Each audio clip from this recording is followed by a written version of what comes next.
Bonjour Mathieu, donc vous êtes Mathieu Ferré, le Voilà. fils de Léo Ferré. Vous êtes ici en Toscane, on est au cœur du Chianti, Voilà. de l'appellation Chianti. On va faire une visite du domaine avec Mathieu qui va nous expliquer son travail au niveau des olives, du vin. Voilà, on va en apprendre un peu plus. D'accord. Et puis belles images et un joli paysage. And I'm a little too romantic, oh, but baby, now don't get frantic, cause when I love my... 5000 oliviers qui sont répartis, c'est à peu près dans les mêmes endroits que les vignes. Voilà. C'est un écosystème.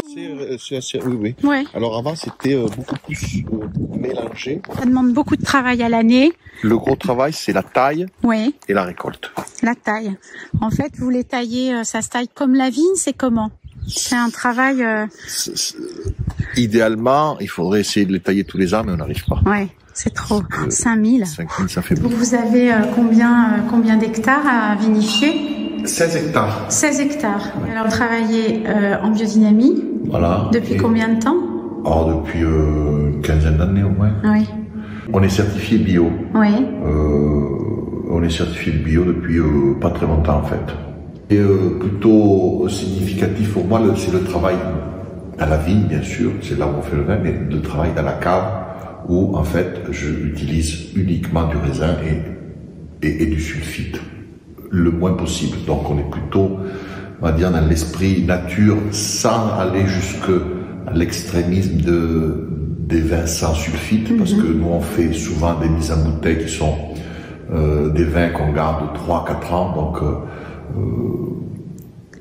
sans sulfite, ça devient pour moi compliqué. Et j'ai un peu peur, on va dire. Et alors, proportion de rouge, quelle proportion de blanc? 90% de rouge. Et alors, sur quel cépage? Sangiovese principalement, Oui. et puis un petit peu de Cabernet Sauvignon. D'accord. Voilà. Qui est vraiment courant dans le secteur ou... Alors oui, il est assez courant. Il y en a qui ont du Cabernet Sauvignon, quelques-uns qui ont du Merlot, un tout petit peu de Syrah, mais pas grand-chose. Et le Sangiovese, c'est un cépage, c'est un cépage facile? Non, c'est un cépage, je dirais, plutôt difficile dans le sens où c'est assez tannique, assez astringent, donc assez rugueux. Et puis de la façon dont moi je travaille, cette rugosité est accentuée. Donc c'est vrai que c'est peut-être pour ça aussi qu'on fait des commercialisations après, en général, 3-4 ans. Voilà, en moyenne, c'est ça. Parce que ça s'est un peu atténué. Moi, je me considère plutôt comme un obstétricien. Donc, j'aide le raisin à se transformer en vin. Voilà. Donc, avec le moins d'intervention possible.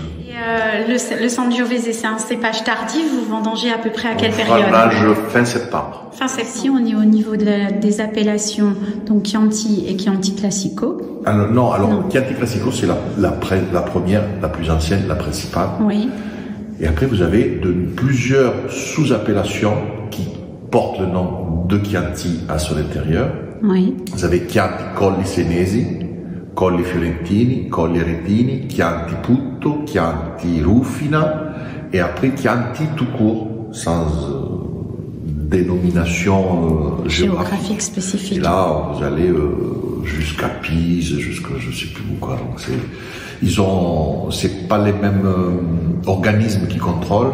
Ils ont des cahiers de charges. Chacun a des cahiers de charges différents.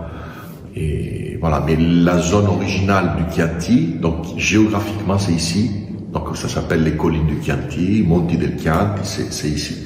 Et après, pendant le fascisme, Benito Mussolini a augmenté cette possibilité de sous-appeler avec le nom Chianti. Tu as eu plutôt envie de faire de la musique plutôt que du vin? Non. Non, je m'occupe du catalogue de mon père et tout ça, mais... Oui. Et en fait, c'est lui qui vous a transmis cette passion pour le vin, ou c'est venu en vivant lui, il a fait ici, il y avait un peu de vigne, il faisait le vin, enfin, il faisait pas lui, hein. Oui. Voilà, il était content d'avoir le vin de ses terres et tout. Oui. Mais non, la passion, m'est venue tout ça. Enfin, voilà, et depuis que je suis petit, j'allais à l'école primaire, pendant la vendage, j'allais répéter la vendage, après j'étais dans la cave, et puis après tout doucement. Vous avez grandi ici, en fait? Ouais. Ouais. C'est un bel endroit. Avec le temps va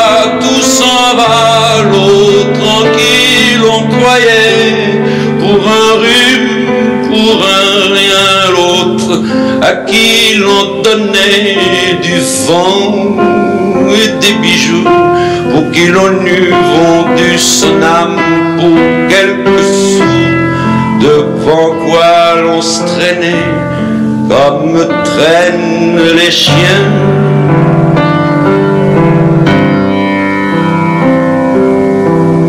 Avec le temps,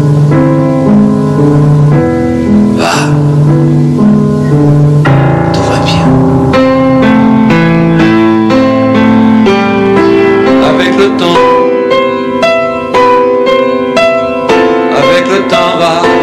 tout s'en va.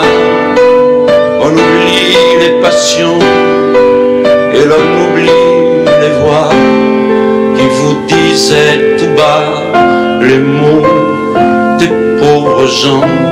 Ne rentre pas trop tard, surtout ne prends pas froid.